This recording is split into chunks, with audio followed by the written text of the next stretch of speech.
नमस्कार बंधुरा आज के आबार एक रेसिपि नहीं आसছি কাঁঠালের দানার চপ কিভাবে বানাবো দেখতে থাকুন। তেল গরম হয়ে গেছে, পেঁয়াজ বাটা, লঙ্কা বাটা, রসুন বাটা,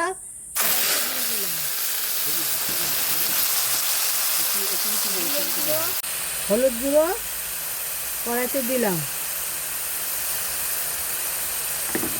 লঙ্কার গুঁড়ো দিলাম, লবণ দিলাম,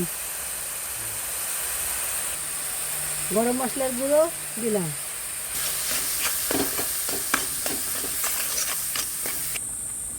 মশলা কষানো হয়ে গেছে, এবার আমি কাঁঠালের দানা সিদ্ধ করে বেটে রাখা আছে আমি কড়াইতে দিয়ে দিলাম। আলু কেটে সিদ্ধ করে রাখা আছে কড়াইতে দিয়ে দিলাম।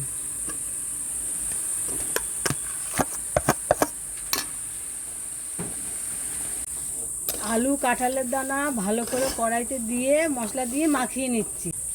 এবার আমি নামিয়ে নিচ্ছি,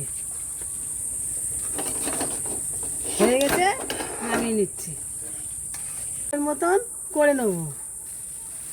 এই যে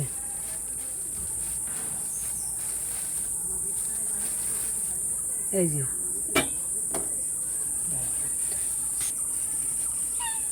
একটা বাটিতে আমি বেসন ঢেলে নিয়েছি। এখন আমি এটাকে হলুদ দিচ্ছি, খাবার সোডা চুষকো নিয়ে আমি খাবার সোডা দিলাম। ভালো করে মশলা দিয়ে এইভাবে আমি মাখিয়ে নিয়েছি। এগুলো এর মধ্যে দিয়ে তেলে দিয়ে ছেড়ে দেবো।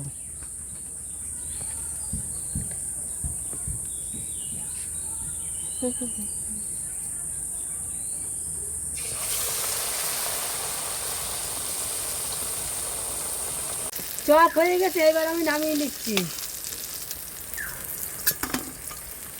দানা চপ হয়ে গেছে, এবার খেয়ে দেখার পালা। ভালো হয়েছে।